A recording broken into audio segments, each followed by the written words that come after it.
اللهم صل على محمد وعلى آل محمد كما صليت على إبراهيم وعلى آل إبراهيم إنك حميد مجيد اللهم بارك على محمد وعلى آل محمد كما باركت على إبراهيم وعلى آل إبراهيم إنك حميد مجيد الحمد لله محترم হাজিরিন সম্মানিত এলাকাবাসী আল্লাহ পাকের দরবারে অগণিত অসংখ্য শুকরিয়া রব্বে করিমের দয়ায় মেহেরবানিতে আজ আমরা নবম মাসিক তাফসীরুল কোরআন মাহফিলে উপস্থিত হতে পেরেছি অন্তর থেকে শুকরিয়াতান বলি আলহামদুলিল্লাহ। আমাদের ধারাবাহিক তাফসীর আলোচনা সূরা বাকারা আজ চতুর্থ পর্ব তাফসীর পেশ করব 23 নম্বর আয়াত থেকে 25 নম্বর আয়াত পর্যন্ত। আজকের এই আয়াতগুলোতে আলোচ্য বিষয় রয়েছে দুটো, একটি হলো কোরআনের চ্যালেঞ্জ, দ্বিতীয়টি হলো ঈমানদারদের জন্য খুশখবরি। আল্লাহ রাব্বুল আলামিন এই দুটি বিষয়ে তিনটি আয়াতে কি বলেছেন আমরা সংক্ষিপ্ত আকারে বিশ্লেষণ তাফসীর শুনব ইনশাআল্লাহ। সূরা বাকারা আয়াত নম্বর 23 মহান আল্লাহ ইরশাদ করছেন, যেটাকে কোরআনের চ্যালেঞ্জ হিসেবে বিশ্বের কাছে আজও আখ্যায়িত করা হয়। 1450 বছর আগে কোরআন সমগ্র বিশ্বের মানুষের কাছে এই চ্যালেঞ্জ ঘোষণা করেছে। আজও পর্যন্ত পৃথিবীর কোনো অমুসলিম, কোনো কাফের বেঈমান, কোনো বিজ্ঞানী, কোনো ভাষা বিজ্ঞানী, কোনো শিক্ষিত, কোনো শক্তিধর জনগোষ্ঠী কোরআনের এই চ্যালেঞ্জ গ্রহণ করার মতো সক্ষমতা দেখাতে পারেনি। রাসূলুল্লাহ সাল্লাল্লাহু আলাইহি ওয়াসাল্লামের যতগুলো মুজিজা আছে তার মধ্যে অন্যতম শ্রেষ্ঠ মুজিজা হলো এই কোরআন। আমরা যার তাফসীর আলোচনা শুনতে বসেছি, আল্লাহ তাআলা এই কোরআনের চ্যালেঞ্জের ব্যাপারেই বলছেন, وَإِن كُنتُمْ فِي رَيْبٍ مِّمَّا نَزَّلْنَا عَلَى عَبْدِنَا فَأْتُوا بِسُورَةٍ مِّن مِّثْلِهِ وَادْعُوا شُهَدَاءَكُم مِّن دُونِ اللَّهِ إِن كُنتُمْ صَادِقِينَ। তৎকালীন আরবের লোকেরা যখন রাসূলের উপর কোরআন নাজিল হয়, তারা ভাষা বিজ্ঞানী ছিল, সাহিত্যের যুগ ছিল। তারা বলল এই কোরআন মুহাম্মদ নিজে বানিয়েছে। আরে এরকম গ্রন্থ তো আমরাও বানাতে পারি, আমরা তো কম সাহিত্যিক নই। আল্লাহ তাআলা কোরআনের চ্যালেঞ্জ জানালেন, ওয়া ইন কুনতুম ফি রাইবিম মিম্মা নাযালনা আলা আবদিনা, যদি তোমরা সন্দেহ পোষণ করো আমার বান্দা মুহাম্মদের উপর যা নাজিল হয়েছে, যে কোরআন নাজিল হয়েছে, এই কোরআন আমার বান্দা মুহাম্মদ নিজে বানিয়েছে, যদি তোমরা এটা বলে থাকো, এ কোরআন যদি রবের পক্ষ থেকে নাজিল না হয়ে থাকে, তোমরা বলে থাকো এই কোরআন যা কিছু বর্ণনা করেছে তার চেয়ে শ্রেষ্ঠ কিছু তোমরা বানাতে পারবে যদি বলে থাকো, ধারণা করে থাকো, ফাতু বিসূরাতিম মিন মিথলিহি, তাহলে তোমাদের প্রতি চ্যালেঞ্জ রইল, উন্মুক্ত চ্যালেঞ্জ রইল তোমাদের প্রতি। তোমরা এই কোরআনের সূরার মতো একটি সূরা লিখে দেখাও। ফাতু বিসূরাতিম মিন মিসলিহি ওয়াদউ শুহাদাআকুম মিন দুনিল্লাহি ইন কুনতুম সাদিকিন। যদি তোমরা একা বানাতে না পারো, তাহলে আল্লাহ ছাড়া তোমাদের যত দেবদেবী আছে, যাদেরকে তোমরা উপাসনা করো, যাদেরকে তোমরা নিজেদের খোদা বলে আখ্যায়িত করো, পৃথিবীতে আরো যত সাহায্যকারী আছে তোমাদের, সমস্ত দেবদেবী, সমস্ত খোদা, সমস্ত সাহায্যকারীদেরকে সাহায্য নিয়ে হলেও কোরআনের মতো একটি সূরা বানিয়ে দেখাও। চ্যালেঞ্জ করলেন আল্লাহ তাআলা, এবং এই চ্যালেঞ্জটা কোরআনের চ্যালেঞ্জ। অন্য আয়াতে আল্লাহ তাআলা আরো স্পষ্ট করে বলছেন, তাফসীরে ইবনে কাসিরে একটা বৈশিষ্ট্য হলো এক আয়াতের তাফসীর আরেক আয়াত দিয়ে করা। তাফসীরে ইবনে কাসিরে আরো কয়েকটি আয়াত এনেছে। প্রসিদ্ধ একটি আয়াত এই চ্যালেঞ্জ প্রসঙ্গে। আল্লাহ তাআলা বলছেন, قُلْ لَئِنِ اجْتَمَعَتِ الْإِنسُ وَالْجِنُّ عَلَىٰ أَن يَأْتُوا بِمِثْلِ هَٰذَا الْقُرْآنِ। হে নবী, আপনি বলুন, لَئِنِ اجْتَمَعَتِ الْإِنسُ وَالْجِنُّ, যদি সমস্ত পৃথিবীর মানুষ আর সমস্ত পৃথিবীর জিন জাতি একত্রিত হয়ে যায় এই বিষয়ে, أن يأتوا بمثل هذا القرآن, সমস্ত জিন আর সমস্ত মানুষ মিলে কোরআনের মতো একটি কোরআন বানাবে, এই বিষয়ে যদি ঐক্যবদ্ধ হয়ে কাজ শুরু করে, لا يأتون بمثله, এটার মতো কোরআন তারা বানাতে পারবে না। ওয়ালাউ কানা বাদুহুম লিবাদিন যাহিরা, যদিও পৃথিবীর সবাই একে অপরের সাহায্যকারী, সহায়তাকারী হয়ে যায়, তবুও তারা কোরআনের মতো কোরআন বানাতে সক্ষম হবে না। চ্যালেঞ্জ একাধিক আয়াতে। আমরা সূরা বাকারার 23 নম্বর আয়াতে কোরআনের চ্যালেঞ্জ বিষয়ে তাফসীর শুনছি। এখন জিজ্ঞাসা, কোরআনের এই চ্যালেঞ্জ কেউ গ্রহণ করেছিল কি? কেউ উদ্যোগ নিয়েছিল কি? উদ্যোগ নিয়েছিল যে দেখি কোরআনের মতো একটা বানাই, সূরার মতো, কোরআনের সূরার মতো একটা সূরা বানাই। তৎকালীন যুগে বড় বড় ভাষা বিজ্ঞানী যারা ছিল তারা চেষ্টা করেছে। একবার লেখে ফেল হয়, কাগজ ছুঁড়ে মারে, আবার লেখে ফেল হয়, কাগজ ছুঁড়ে মারে, আবার লেখার চেষ্টা করে। কোরআন বানাবে তো দূরের কথা, গোটা একটা সূরা বানাবে তো দূরের কথা, কোরআনের ছোট্ট একটা সূরার ছোট্ট একটা আয়াতের মতো আয়াত তৈরি করতেও তারা অক্ষম হলো। অবশেষে আরবের ভাষা বিজ্ঞানীগণ সারান্ডার করতে বাধ্য হলো, পারল না। অবশ্য আমরা ভণ্ড নবীদের কথা আলাদাভাবে উল্লেখ করে থাকি। রাসূলুল্লাহ সাল্লাল্লাহু আলাইহি ওয়াসাল্লামের ইন্তেকালের পর একজন প্রসিদ্ধ ভণ্ড নবী নবুয়তের দাবিদার করেছিল। নাম কি জানি? না না, কাদিয়ানি না, এটা তো এই কিছুদিন আগের কাদিয়ানি। না না, আমি বলছিলাম রাসূলের ইন্তেকালের পর হযরত আবু বকরের খেলাফত আমলে। হ্যাঁ, আমাদের ইতিহাস জানতে হবে, খুব জরুরি। হ্যাঁ, আমাদের ভাই বলেছেন মুসাইলামা কাজ্জাব। কাজ্জাব শব্দটা তার নামের সাথে সিফাত হিসেবে যুক্ত হয়েছে। কাজ্জাব মানে চরম মিথ্যাবাদী। তার নাম মুসাইলামা, ইয়ামামার অধিবাসী। রাসূলের ইন্তেকালের পর এই মুসাইলামা কাজ্জাব নিজেকে নবী দাবি করলো।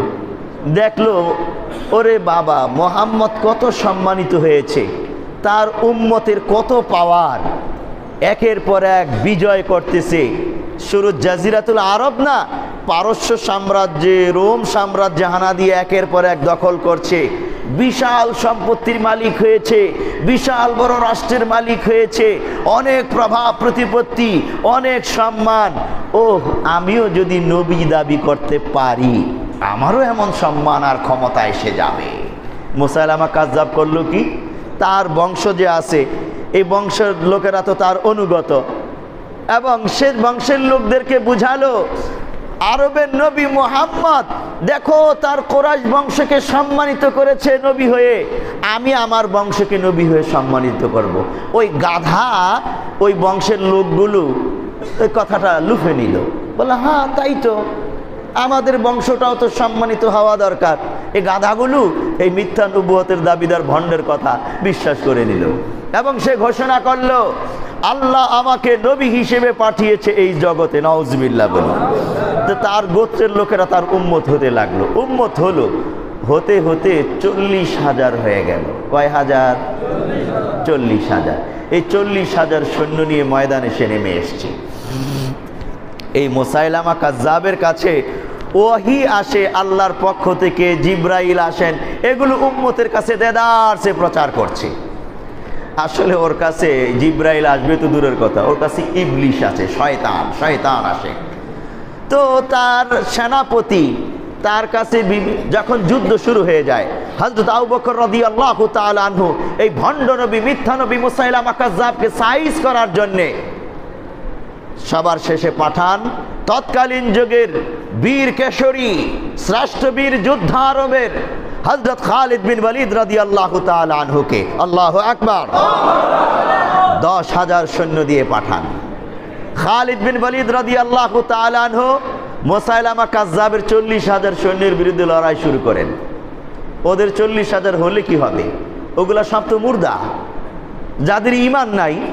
এগুলো কি জিন্দা? না, মুর্দা। আর খালিদ বিন ওয়ালিদের নেতৃত্বে যে সাহাবীরা আছে এরা সব জিন্দা দিল, কারণ এদের কলবে ঈমান আছে, আল্লাহর বিশ্বাস, রাসূলের ভালোবাসা তাদের অন্তরে টইটুম্বর। এদেরকে দমাবে পৃথিবীর সাধ্য আছে কার? এই আমাদের প্রত্যেকের অন্তরে যদি ঈমানের অ্যাটম বোমা আমরা ফিট করতে পারি, এই আমাদেরকে দমন করবে পৃথিবীর সাধ্য নাই। সংখ্যায় বেশি হতে পারে পৃথিবীর কুফরি শক্তি, সংখ্যায় বেশি হতে পারে পৃথিবীর ফ্যাসিস্ট সমস্ত বাহিনী, আমরা সংখ্যায় কম হতে পারি, কিন্তু আমরা কখনো দমে যাই না, আমরা কখনো হীনবল হই না, আমরা কখনো হাল ছেড়ে দেই না। আমাদের ভাই শহীদ হয়ে যাবে, আরেক ভাই পঙ্গু হয়ে যাবে, আমি সামনে বাড়বো ইসলামের পতাকা নিয়ে। ফ্যাসিস্টের ক্ষমতা অনেক বেশি হতে পারে, বাহিনী অনেক শক্তিধর হতে পারে, কিন্তু এক সময় আমার মনোবল আর ঈমানি হিম্মতের কারণে আমার বিজয় হবেই হবে ইনশাআল্লাহ। এবং এটা আমরা যোগে যোগে দেখেছি এবং আরো দেখবো ইনশাআল্লাহ। হিম্মত হারা হব না, এ তো রাসূলের সাহাবীদের বৈশিষ্ট্য। সংখ্যায় অল্প হব কিন্তু হিম্মত হবে অনেক, পরাজিত করব সামনের শত্রু বাহিনীকে।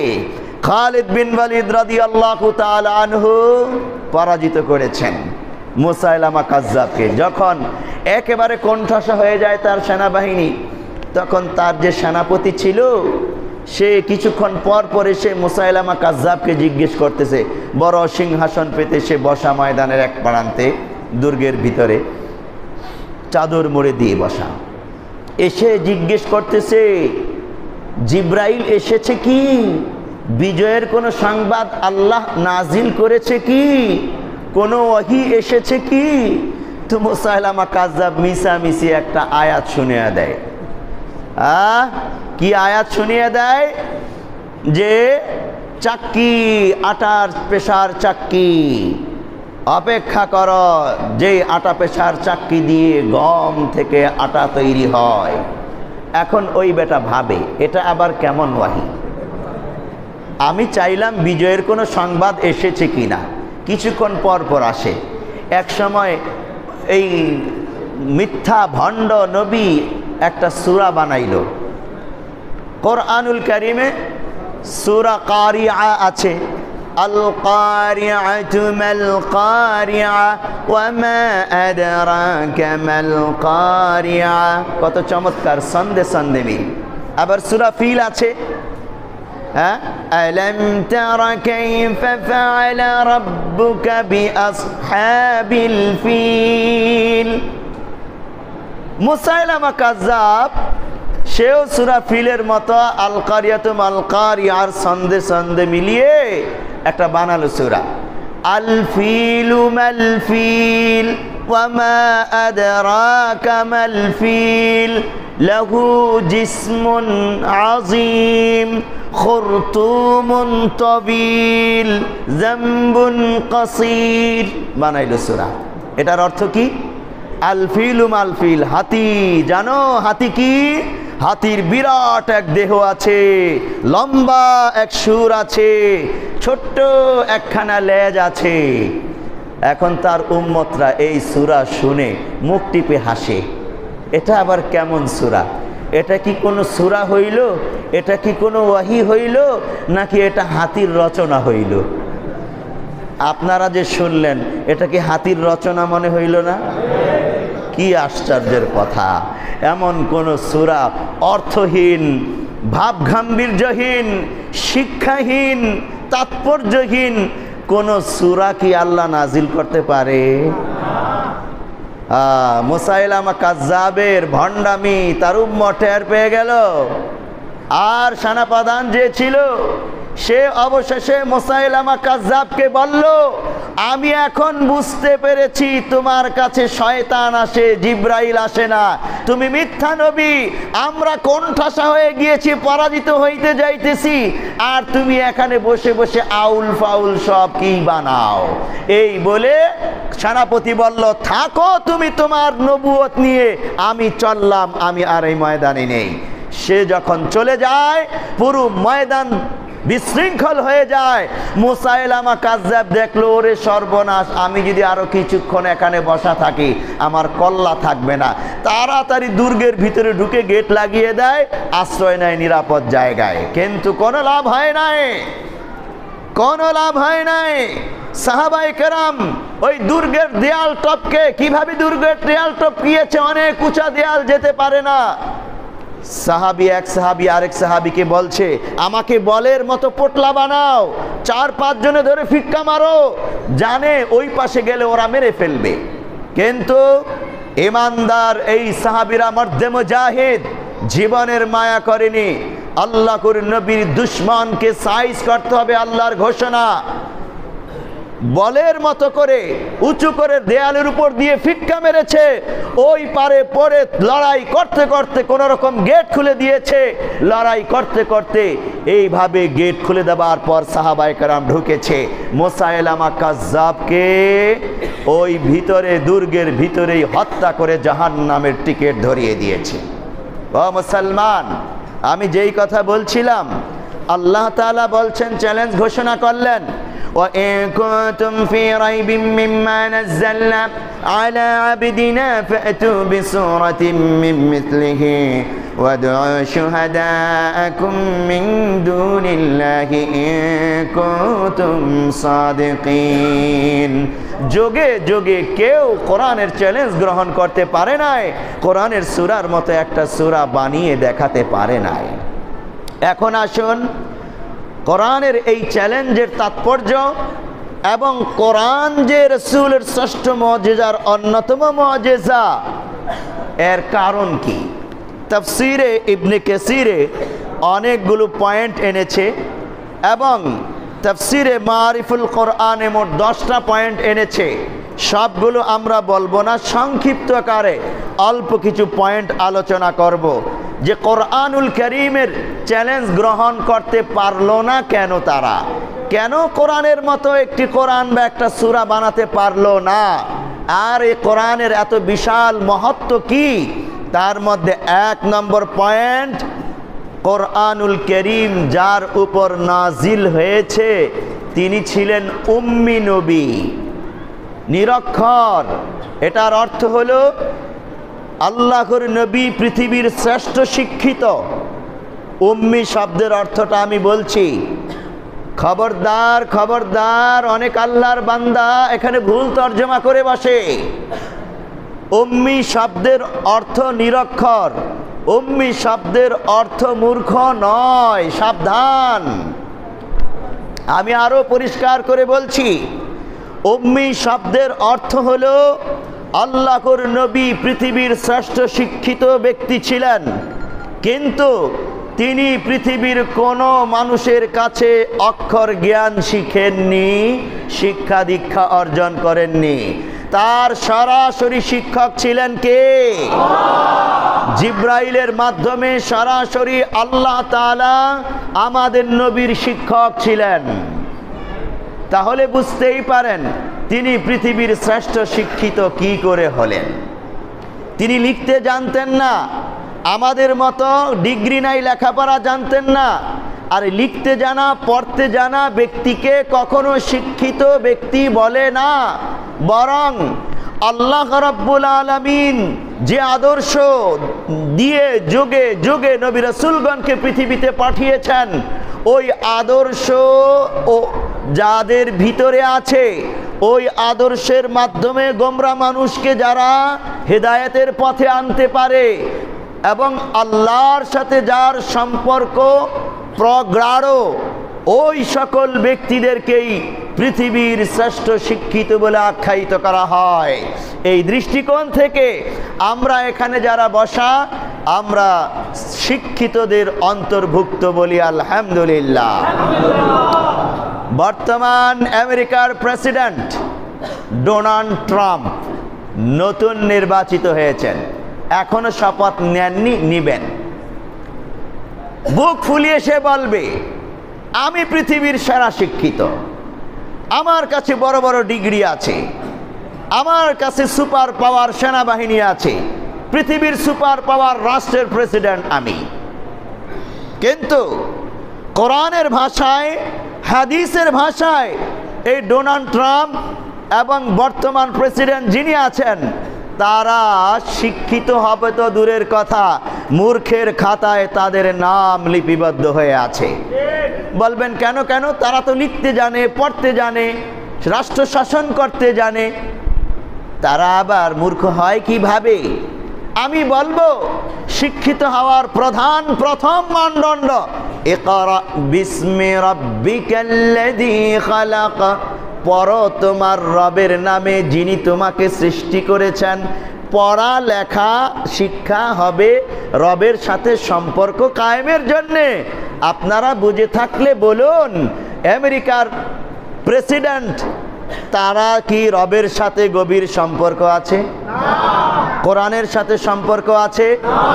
ফ্যাসিস্ট সরকার যারা ছিল, কোরআনের সাথে রবের সাথে সম্পর্ক ছিল না। তাহলে তারা মূর্খ। লেখাপড়া, লেখা এটা একটা দক্ষতা, পড়তে পারা একটা দক্ষতা, এটা শিক্ষা নয়। ভালো করে বুঝতে হবে আমাদের। যাই হোক, এই পয়েন্ট আমি বিভিন্ন জায়গায় বারবার বলে থাকি শুধুই বুঝার জন্যে। তাহলে দেখুন, আমাদের নবী ছিলেন উম্মি নবী, তিনি লিখতে জানতেন না, লেখার দক্ষতা পড়ার দক্ষতা তার ছিল না। যদিও তিনি পৃথিবীর শ্রেষ্ঠ শিক্ষিত ব্যক্তি ছিলেন, পৃথিবীর মানুষের জন্য শ্রেষ্ঠ শিক্ষক ছিলেন তিনি।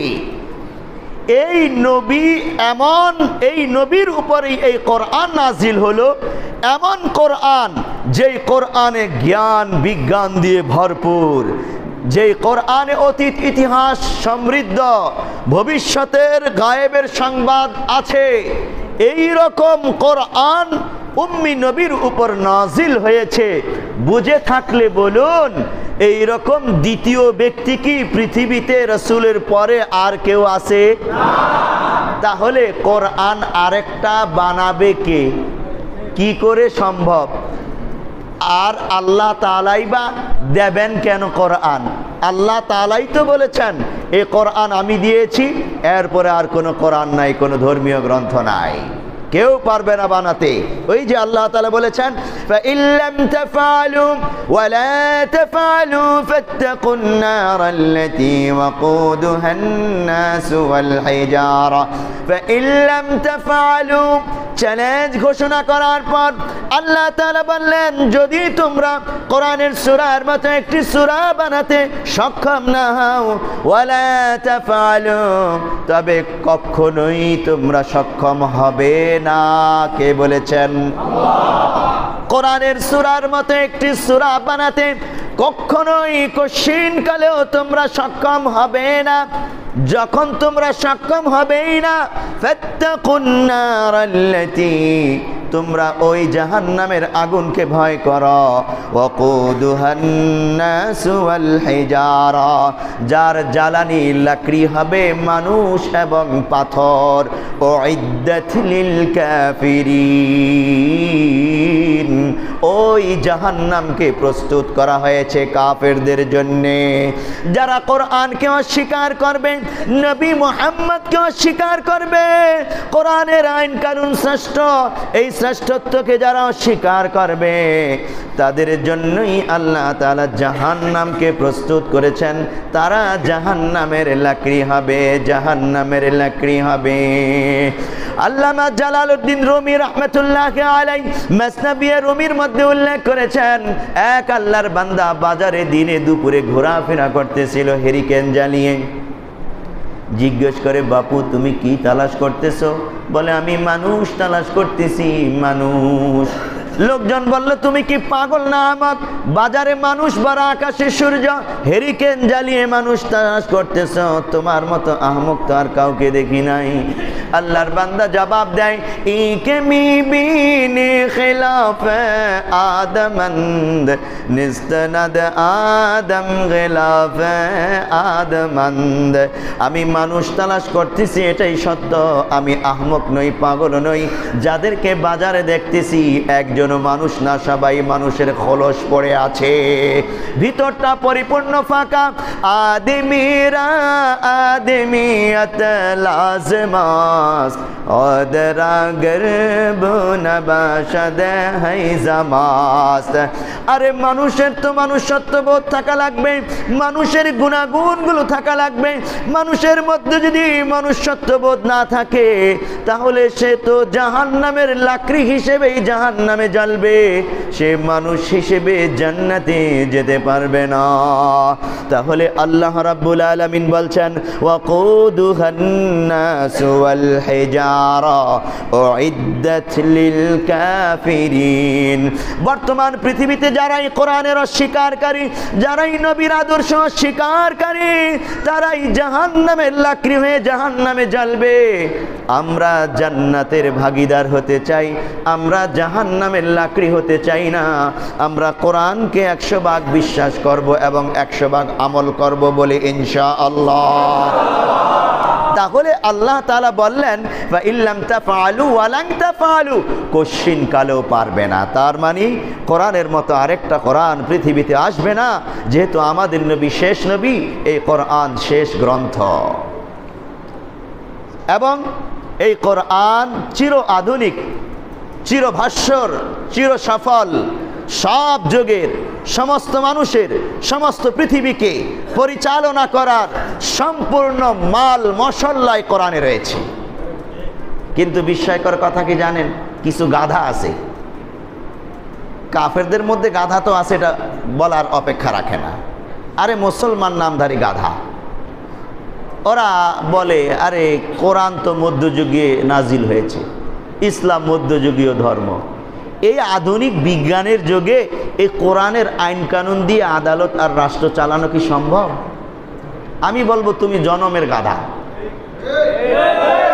শিক্ষা দীক্ষা অর্জন করে না, কোরআনের ব্যাপারে কিছুই জানে না, গাধার মতো একটা মন্তব্য করে বসলো। এই রকম মন্তব্য যে করবে তার ঈমান থাকবে না। আরে ডক্টর মরিস বুকাইলি দৃষ্টান্ত আমি দিয়েছি না আপনাদেরকে, আগেও তো দিয়েছি। সে ইসলামের দুশমন ছিল, বিতার্কিক ছিল, মুসলমান পণ্ডিতদের সাথে বিতর্ক করতো ইসলামকে হারানোর জন্য। আর কোরআন পড়া শুরু করলো, সে কোরআন এর ভুলগুলো খুঁজে খুঁজে বের করবে আর কোরআনের এই ভুলগুলো দিয়েই মুসলমানদেরকে ঘায়েল করবে। কিন্তু কি ঘটলো ইতিহাস আপনারা জানেন। ডক্টর মরিস বুকাইলি কোরআনের ভুল ধরতে গিয়ে উল্টা কোরআন তার জীবনের ভুলগুলো ধরিয়ে দিল। আল্লাহু আকবার। এমন প্রভাবান্বিত হয়েছে সে অবশেষে মুসলমান হয়ে যায়, কোরআনের অনুসারী হয়ে যায় এবং কালজয়ী গ্রন্থ লেখে, the Bible, the Quran, the science. তিনি এটা বুঝাতে চান বর্তমান বিজ্ঞানের এই যুগে কোরআনই সচল, বাইবেল অচল, অন্যান্য ধর্ম অচল এবং বিজ্ঞানের অনেক থিওরি অচল। আল্লাহু আকবার। এবং তার সেই গ্রন্থ অসংখ্য ভাষায় অনুবাদ হয়েছে, বাংলা ভাষায় অনুবাদ হয়েছে। তার এই গ্রন্থ পড়েই অসংখ্য হিন্দু, বৌদ্ধ, খ্রিস্টান, ইহুদি মুসলমান হয়েছে। তাহলে আপনি কি বলতে চান? বর্তমান আধুনিক যুগে কিছু সুশীল ব্যক্তি আছে, এরা এই রকম মন্তব্য করে বসে। কিছুদিন আগে ওই যে কি এক মহিউদ্দিন আছে সাংবাদিক, নামটা আমার পরিপূর্ণ মনে নাই, সেও এরকম একটা প্রশ্ন করে বসেছিল। যাই হোক, ওই দিকে যাচ্ছি না আমি, সময় লেগে যাবে। অনেক সাংবাদিক, সেকুলার সাংবাদিক এইরকম প্রশ্ন করে বসে। হ্যাঁ, এই যুগে পৃথিবীর কোন আইন কানুন দ্বারা আদালত সফলভাবে চালানো সম্ভব হয়নি, আদালতে ইনসাফ প্রতিষ্ঠা সম্ভব হয়নি। কোরআনের আইন কানুন দ্বারা আদালত চালিয়ে দেখো, এই আদালতে ইনসাফ প্রতিষ্ঠা হবে। আমাদের আন্দোলনকারী ছাত্র জনতা যা চায়, বাংলাদেশে একটি নতুন বন্দোবস্ত চাই। তাদের বক্তব্য, অতীতের রাজনৈতিক রাষ্ট্রীয় বন্দোবস্ত আমূল সংস্কার করে একটি সফল নতুন বন্দোবস্ত চাই, যেটা ইনসাফ প্রতিষ্ঠা করবে। আমি বিভিন্ন মাহফিলে বলে থাকি, ছাত্রদেরকে উদ্দেশ্য করে বলে থাকি, তোমরা সঠিক দাবিটাই করেছ। অতীতের রাজনৈতিক রাষ্ট্রীয় বন্দোবস্ত এবং সংবিধান গোটাটাই ব্যর্থ হয়েছে। বাংলাদেশকে ৭১ থেকে এই পর্যন্ত শান্তি প্রতিষ্ঠা, ইনসাফ প্রতিষ্ঠা করতে ব্যর্থ হয়েছে। যারাই ক্ষমতায় যায় তারাই তাদের ক্ষমতার দাপট দেখায়, জনগণকে নিষ্পেষণ করে ইনসাফ প্রতিষ্ঠা করতে পারে নাই তাদের আদালত, তাদের সংসদ, তাদের সংবিধান।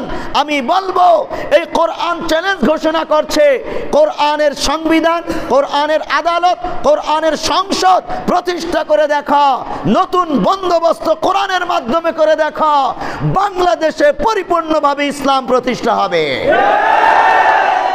এই চ্যালেঞ্জ কোরআন ঘোষণা করেছে। وَإِن كُنتُمْ فِي رَيْبٍ مِّمَّا نَزَّلْنَا عَلَى عَبْدِنَا فَأْتُوا بِسُورَةٍ مِّن مِّثْلِهِ। কোরআন এই চ্যালেঞ্জ ঘোষণা করেছে। দেখুন, সমস্ত পৃথিবীর ভাষা বিজ্ঞানীগণ, শিক্ষিতরা ব্যর্থ হলো কোরআনের চ্যালেঞ্জ গ্রহণ করতে। কেন? ২ নম্বর কারণ, এই কোরআনের মধ্যে এমন বিধিবিধান, এমন কালজয়ী আহকাম রয়েছে, আইন কানুন রয়েছে, যেই আইন কানুন দ্বারা সর্বযুগের সমস্ত জাতিকে পরিচালনা করা সফলভাবে সম্ভব। পৃথিবীর অন্য কোনো আইন কানুন দ্বারা সম্ভব না। এই জন্য যুগে যুগে যত ব্যক্তিরা, আইনবিদরা রাষ্ট্র পরিচালনার আইন বানিয়েছে, আদালত পরিচালনার আইন বানিয়েছে, কেউ সফল হয়নি, ইনসাফ প্রতিষ্ঠা করতে পারেনি, অশান্তি দূর করতে পারেনি। কিন্তু কোরআনের আইন সেটা পেরেছে। খোলাফায়ে রাশিদিনের রাষ্ট্র ব্যবস্থা তার জ্বলন্ত জীবন্ত প্রমাণ। বাংলাদেশ এরিয়া কতটুকু? ৫৬,০০০ বর্গ মাইল। ওমর ইবনে খাত্তাব রাদিয়াল্লাহু তাআলা আনহু যে বিশাল রাষ্ট্র পরিচালনা করেছেন, তার এরিয়া কতটুকু? ২৬ লক্ষ বর্গ মাইল। বাংলাদেশের তুলনায় প্রায় ৫২টি বাংলাদেশের সমান বিশাল এক রাষ্ট্রের সম্রাট ছিলেন, শাসক ছিলেন ওমর ইবনে খাত্তাব। খুঁজে দেখুন ইতিহাস। হযরত ওমর ইবনে খাত্তাবের খেলাফত কালে এই ছোট্ট বাংলাদেশের মতো ভূখণ্ডে নয়, 56 লক্ষ বর্গ মাইলের বিশাল সাম্রাজ্যের এক প্রান্ত থেকে আরেক প্রান্তে একজন আরেকজনকে জুলুম করার দুঃসাহস দেখায় নাই। প্রতি ইঞ্চি ইঞ্চি মাটিতে ইনসাফ প্রতিষ্ঠা হয়েছিল। এটাই কোরআনের কারণে, এই কোরআনের কারণে আল্লাহ তাআলা এই চ্যালেঞ্জ ঘোষণা করেছেন, কোরআনের চ্যালেঞ্জ। এই জন্য পৃথিবীর কোনো শক্তি, কোনো ব্যক্তি কোরআনের মতো কোরআন একটা সূরা বানাতে সক্ষম হয় নাই। কারণ এই রকম আইন কানুন কোরআনের মতো বানাবে পৃথিবীর এমন শক্তি বুদ্ধি কার আছে? আল্লাহ তাআলার বুদ্ধি শক্তির সাথে কারো বুদ্ধি মিলবে? কি গাধা আমাদের বর্তমান যুগের বিজ্ঞানী মানুষগুলো, রাজনীতিবিদরা। ওরা ধারণা করে আরে কোরআন হলো সেকেলে, মধ্যযুগীয়, এটা দ্বারা এ রাষ্ট্র চলবে। তাকিয়ে দেখো না আফগানিস্তানে রাষ্ট্র চলে কি চলে না।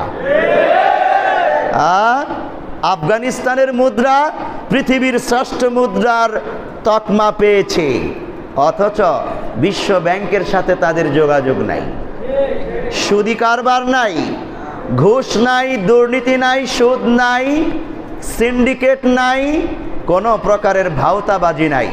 তাদের অর্থনীতি তরতর করে সামনে বাড়ছে। তাদের রাষ্ট্র পলিসি এত চমৎকার, কারণ ওই পলিসি কোরআনের পলিসি। তাদের শক্তির উৎস, সামরিক শক্তির উৎস এত চমৎকার, আমেরিকার মতো সুপার পাওয়ার মার খেয়ে পালিয়ে ভাগে। বুঝো না তুমি? আমরা বলতে চাই বাংলাদেশের বৃহৎ রাজনৈতিক দলগুলোকে, যারা কোরআনের আইন, কোরআনের কথা শুনলেই, ইসলামী রাজনীতির কথা শুনলেই নাক ছিটকাও, আমি দীপ্ত কণ্ঠে বলতে চাই, কোরআন বুঝার চেষ্টা করো, পড়ো। ডক্টর মরিস বুকাইলির মতো পড়ো, কোরআনকে বুঝো, তোমার জীবন পাল্টে যাবে, সফল একজন নেতা হতে পারবা তুমি, তোমার দলকেও সফল নেতৃত্বের ধারায় আনতে পারবা। এই সেকুলার রাজনীতি বাদ দাও, কোরআনের রাজনীতিতে আসো। কোরআন তোমাকে চ্যালেঞ্জ করছে, ওয়া ইন কুনতুম ফি রাইবিম মিম্মা নাযালনা আলা আবদিনা। চ্যালেঞ্জ করলাম তোমাকে।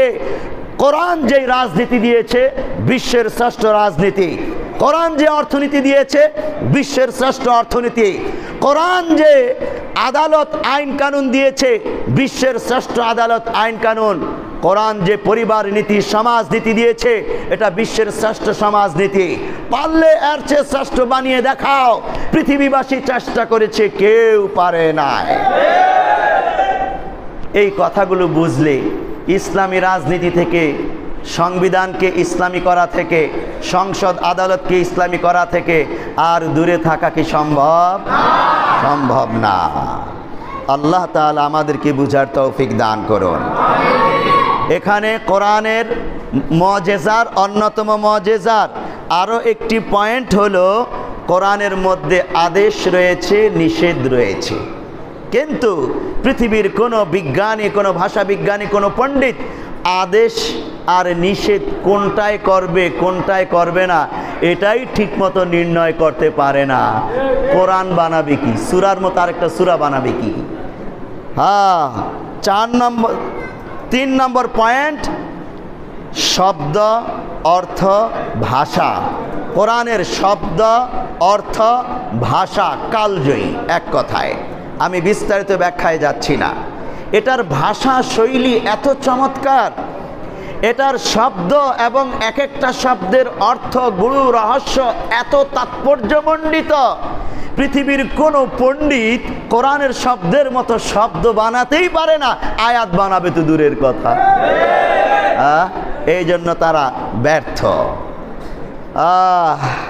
এই কোরআন যখন নাজিল হয় তখন আরবের লোকেরা কোরআনের মতো আরেকটা সূরা বানাতে ব্যর্থ হয়ে কোরআন মানতেও পারতেছে না, মুহাম্মদকে মানতেও পারতেছে না, আবার কোরআনের উপরে বিজয় লাভও করতে পারতেছে না। কি করবে? ওরা পড়ছে চিপার মধ্যে, বলে না মাইনকা চিপায় পড়েছে। বাধ্য হয়ে ওরা একটা ছড়িয়ে দিল, আরে এই মুহাম্মদ হইল জাদুকর, মুহাম্মদ পাগল। এই পাগলে আবল তাবল কি না বলে, কোরআনে আবল তাবল কথা পাগলের, নাউজুবিল্লাহ বলে। মানে এটার ভাষা জ্ঞান এত উচ্চাঙ্গের, রচনা শৈলী এত তাৎপর্যমণ্ডিত, এটার সাথে না পেরে কি করলো? মুহাম্মদকে পাগল আখ্যায়িত করলো, নাউজুবিল্লাহ। কবি বলে আখ্যায়িত। আরে মোহাম্মদ কবি, কবি কবিতা বানাইছে বসে বসে নিজের মতো করে। হযরত আবু যর রাদিয়াল্লাহু তাআলা আনহু বলছেন, আমার ভাই আনিস সে মক্কায় গেল, ফিরে এসে আমাকে বলল একজন নবী আগমন করেছে আরবে, মোহাম্মদ তার নাম। আরবের লোকেরা জিজ্ঞেস করলো আবু যর, তো আরবের লোকেরা কি বলে তাকে, তার ব্যাপারে? যে আরবের লোকেরা বলে মোহাম্মদ হলো পাগল, মোহাম্মদ কবি। আনিস বলতেছে আবু যরের ভাই, সে বলতেছে আমি তো কবিতা জানি, ভাষা বিজ্ঞান আমি জানি, কিন্তু মোহাম্মদ যা আবৃত্তি করে আমার কাছে মনে হয়েছে এটা কবিতা নয়, এটা মানুষের বানানো কোনো কথা নয়।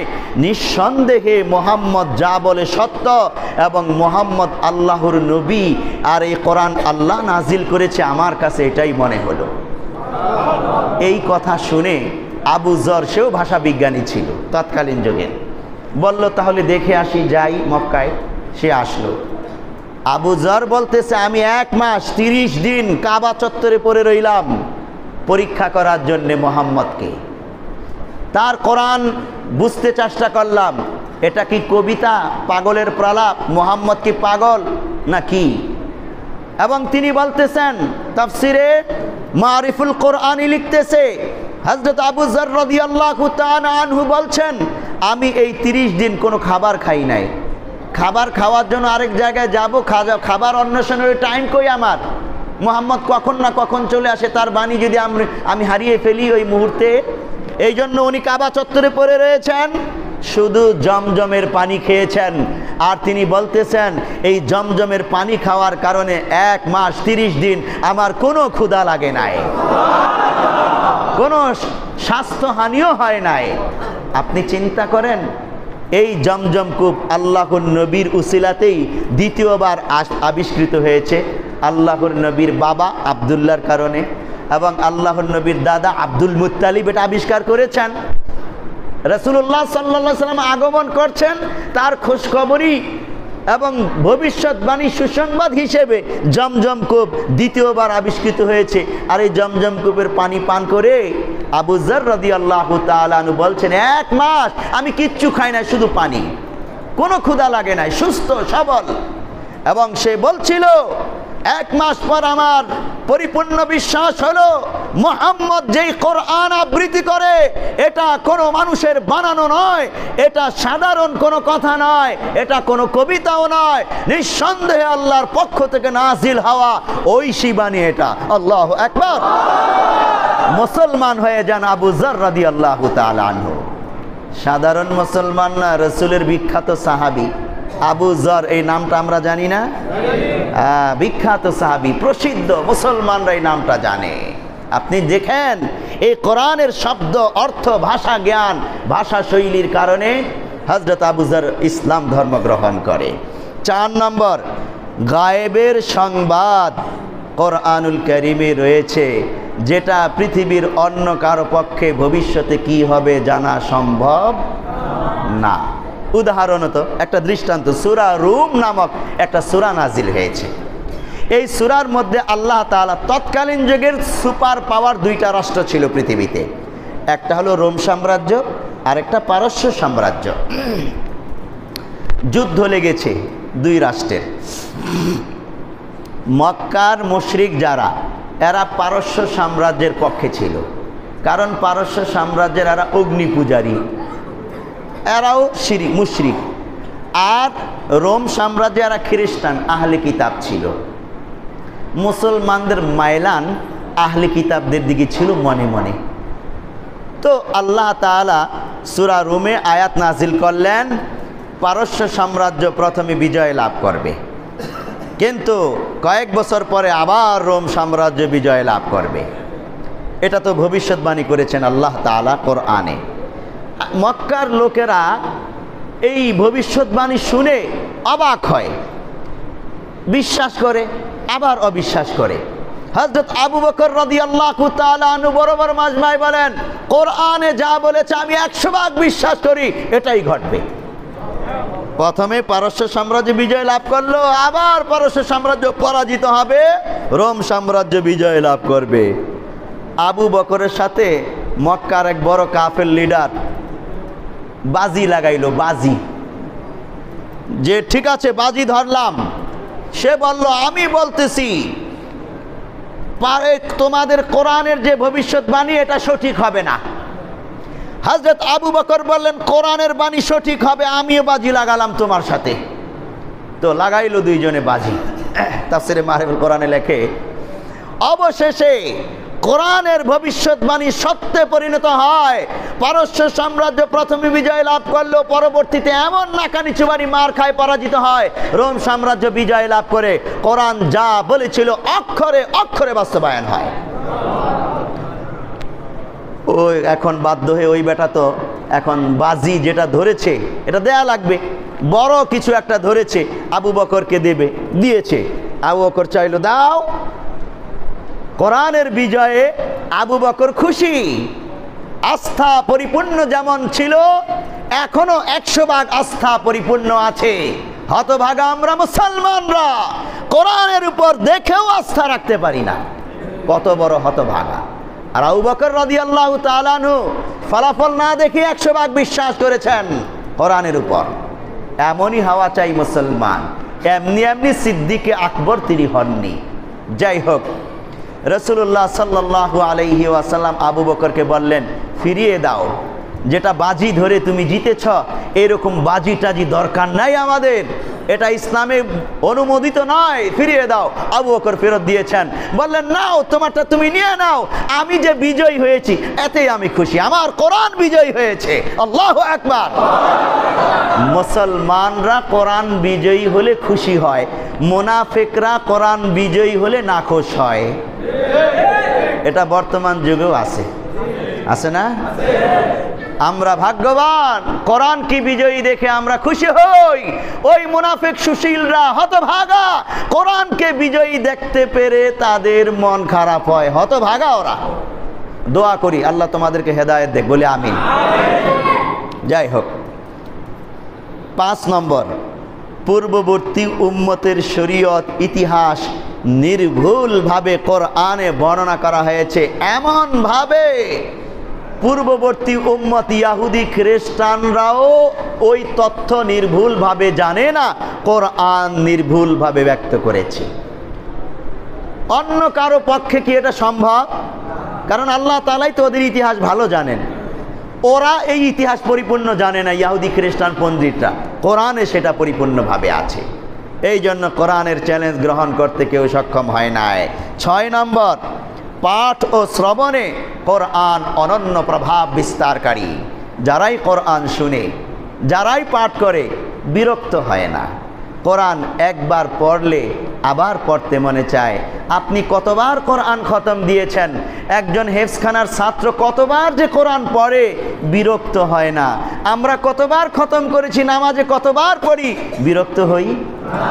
পৃথিবীর দ্বিতীয় কোনো ধর্মীয় গ্রন্থ আপনি খুঁজে পাবেন না যেটাকে এতবার পাঠ করা হয় আর এতবার পড়লে তারা ভালো থাকে, বিরক্ত হয় না, এমন পাবেন না। কোনো ধর্মগ্রন্থ, সাধারণ গ্রন্থ এমন নাই। কোরআন শ্রবণ কাফের বেঈমানরাও শ্রবণ করলে তাদের দিল আন্দোলিত হতো। লুকিয়ে লুকিয়ে আবু জেহেল আখনাস বিন শুরাইকও রাতের গভীরে রাসূলের ঘরের কোণে গিয়ে বেড়ার সাথে কান লাগিয়ে আল্লাহর নবীর কোরআন তেলাওয়াত শুনতো। এটা শুনলে খুব ভালো লাগে, দিল টানে, এমন এক বাণী এই কোরআন। পৃথিবীর অন্য কোনো গ্রন্থের পাঠ আর শ্রবণ মানুষকে এইভাবে আকর্ষণ করতে পারে না। 7 নম্বর, কোরআনুল কারীম অবিকৃত অবস্থায়, সংরক্ষিত অবস্থায় রয়েছে। পৃথিবীর একমাত্র গ্রন্থ যেটার একটি অক্ষরও কেউ পরিবর্তন করতে পারবে না। কারণ আল্লাহ তাআলা বলেছেন ইন্না নাহনু নাযালনা যিকরা ওয়া ইন্না লাহু লাহাফিজুন। এই জিকির, এই কোরআন আমি নাজিল করেছি, আমি এর হাফেজ, আমি এর সংরক্ষণকারী। পৃথিবীর কেউ এই জন্য কোরআনকে মুছে দিতে পারে নাই। পরিবর্তন করতে পারে নাই, বরং অন্যরা কিছু বানাতে গেলে ওটাই মুছে গেছে কোরআনের কাছে। এই জন্য সবাই পরাজিত হয়েছে, কোরআনের চ্যালেঞ্জ গ্রহণ করতে সক্ষম হয় নাই। আমরা ইতিহাস জানি, 1492 খ্রিস্টাব্দে 1492 খ্রিস্টাব্দে রানী ইসাবেলা স্পেন দখল করেছে মুসলমানদের কাছ থেকে। স্পেন দখল করার পর মুসলমানরা তো বিভিন্ন জায়গায় গেরিলা হামলা করতেছে। কিরে, এদেরকে পরাজিত করা যায় না কেন? দখল করে নিছে পুরা রাজ্য, এরপরে মুসলমানরা হাল ছাড়ে না, যুদ্ধ ছাড়ে না।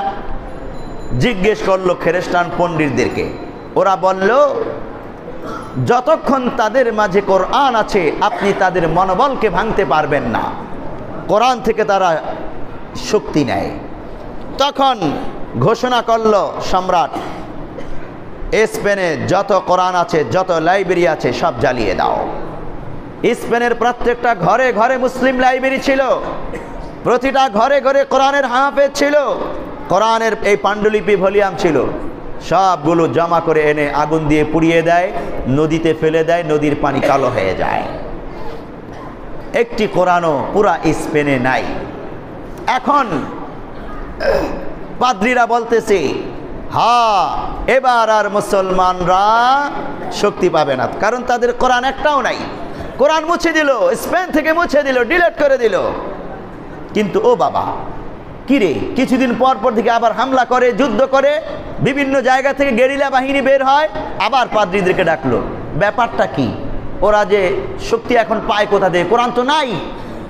পাদ্রীরা মাথা নিচু করে দিয়ে বলল, কোরআন নাই, কাগজের কোরআন নাই, তাতে কি হয়েছে? কিন্তু মুসলমানদের ছোট ছোট কোরআনের হাফেজ বাচ্চাদের সিনার মধ্যে কোরআন আছে, ওগুলো তারা শুনে ওখান থেকে আবার তারা কোরআন ছাপাইতে পারে। ওই সিনার কোরআন তাদেরকে শক্তি যোগায়। আল্লাহু আকবার। সম্রাট নির্দেশ দিল সৈন্যদেরকে, কোরআনের হাফেজ বাচ্চাদেরকে হত্যা করে ফেলো। নাউজুবিল্লাহ। হত্যা করতে শুরু করলো। কোরআনের বাচ্চা হাফেজদেরকে যখন মুসলিম সন্তানদেরকে হত্যা করে, সৈন্যরাও তো মানুষ, খ্রিস্টান হলে কি হবে? যখনই হত্যা করে ছোট বাচ্চা ফেল ফেল করে তাকিয়ে থাকে, তখন ওই সৈন্যের চেহারার মধ্যে তার নিজের বাচ্চার ছবি ভেসে ওঠে। এটা আল্লাহ তাআলাই দিয়ে দিয়েছেন। সৈন্যরা এসে সম্রাটের কাছে বলল, আমরা সারেন্ডার করলাম, আমরা অনেক বাচ্চা মেরেছি, আর পারবো না মারতে, আমাদের পক্ষে সম্ভব না ফুলের মতো নিষ্পাপ বাচ্চাদেরকে হত্যা করা। পারল না, সারেন্ডার করলো। সেই বাচ্চারাই আবার লুকিয়ে লুকিয়ে কোরআন পড়ে, আর তার বাবা কোরআন হাতে লেখে, ওটা প্রেস থেকে ছাপিয়ে আবার ঘরে ঘরে আসে, লুকিয়ে লুকিয়ে কোরআন আবার ঘরে ঘরে চলে আসে। কোরআনকে তারা ডিলিট করতে পারে নাই। ইন্না নাহনু নাযালনা যিকরা ওয়া ইন্না লাহু লাহাফিজুন। এই দেখুন, ডক্টর মরিস বুকাইলি কোরআনের ভুল ধরতে গিয়ে ভুল মুছে দিয়ে কিছু উল্টাপাল্টা করার চেষ্টা করেছিল, বাজারে নিয়ে মুসলমানদের কাছে দিতে চেষ্টা করলো, কিন্তু দেখলো মুসলমান বাচ্চারা, মুসলমানরা এই কোরআন নেয় না, যে যাচাই না করে নেব না যতক্ষণ না এটা সঠিক নির্ভুল প্রমাণিত হয়। বাচ্চাদের কাছে নেয়, বলো পড়ো, দেখো ঠিক আছে কিনা। তো বাচ্চারা পড়তে পড়তে গিয়ে দেখে অমুক জায়গায় ভুল, অমুক জায়গায় ভুল, এটা ভুল করে রেখেছে। মুসলমানদেরকে বিভ্রান্ত করার জন্যে একজন খ্রিস্টান পণ্ডিত এই কাজটা করেছে। তখন বলল, তোমার কোরআন চলবে না, তুমি ভুল লিখে এনেছ। অবাক হয় ডক্টর মরিস বুকাইলি, কোরআনে যে বলল ইন্না নাহনু নাযালনা যিকরা ওয়া ইন্না লাহু লাহাফিজুন, আমি পরীক্ষা করতে চাইলাম যে ভুল ধরিয়ে দেব ওদের হাতে, দেখলাম না, কখনোই আমার পক্ষে সম্ভব নয় কোরআনের একটা অক্ষরও পাল্টানো। আল্লাহু আকবার। এমনি এমনি সে মুসলমান হয় নাই, কোরআনের ভিতরে ঢুকেছে, তথ্য পেয়েছে, মুসলমানদেরকে বিভ্রান্ত করতে চেয়েছে, সারেন্ডার করেছে কোরআনের আয়াতের কাছে। 8 নম্বর, কোরআনে জ্ঞান বিজ্ঞানের সাগর রয়েছে অফুরন্ত। কোরআনের যে জ্ঞান বিজ্ঞানের সাগর আছে, এই রকম জ্ঞান বিজ্ঞানের সাগর দ্বিতীয় কোনো ব্যক্তির পক্ষে দেওয়া কি সম্ভব না। এই মোট 8টা পয়েন্ট আপনাদের কাছে বললাম, যেখানে কোরআন চ্যালেঞ্জ করেছে, ওয়া ইন কুনতুম ফি রাইবিম মিম্মা নাযালনা আলা আবদিনা ফাতু বিসূরাতিন মিন মিসলিহি, এই 8টা পয়েন্ট মনে রাখবেন। এই 8টা পয়েন্টের মধ্যে অন্যতম গুরুত্বপূর্ণ পয়েন্ট হলো কোরআনের আহকাম, বিধিবিধানের মতো সফল নির্ভেজাল বিধিবিধান আইন কানুন পৃথিবীর কোনো শক্তির পক্ষে তৈরি করা সম্ভব নয়। কোরআন চ্যালেঞ্জ ঘোষণা করেছে, আজও কেউ পারে নাই।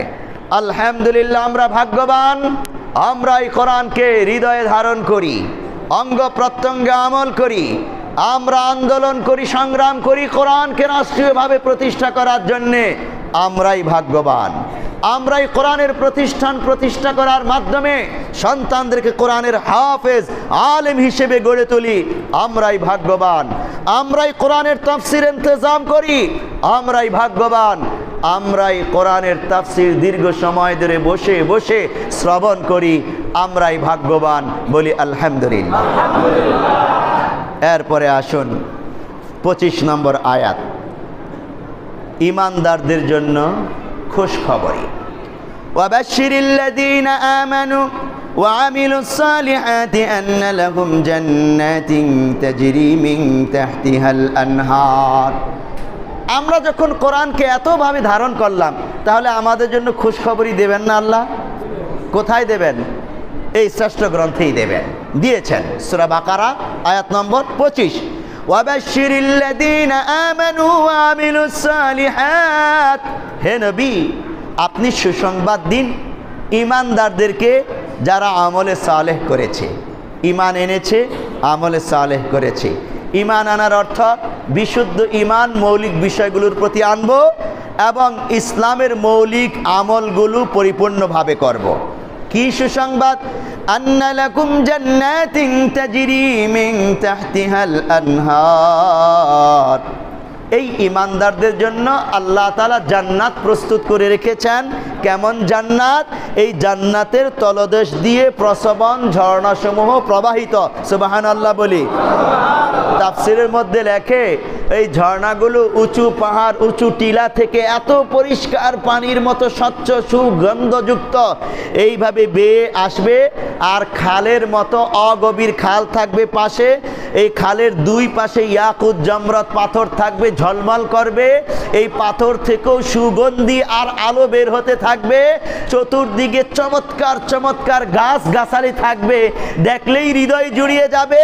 যখন ওই ঝর্ণার কাছে আমি বসবো, ওই খালের কিনারায় বসবো, ঝর্ণা দ্বারার পানিগুলো যখন বেয়ে বেয়ে আসবে, এত চমৎকার পরিবেশ, আমি ওখান থেকে যখন এইভাবে পান করব, দিল ঠান্ডা হয়ে যাবে, মুখ স্বাদে ভরে যাবে, অন্তর পরিস্ফুটিত হবে।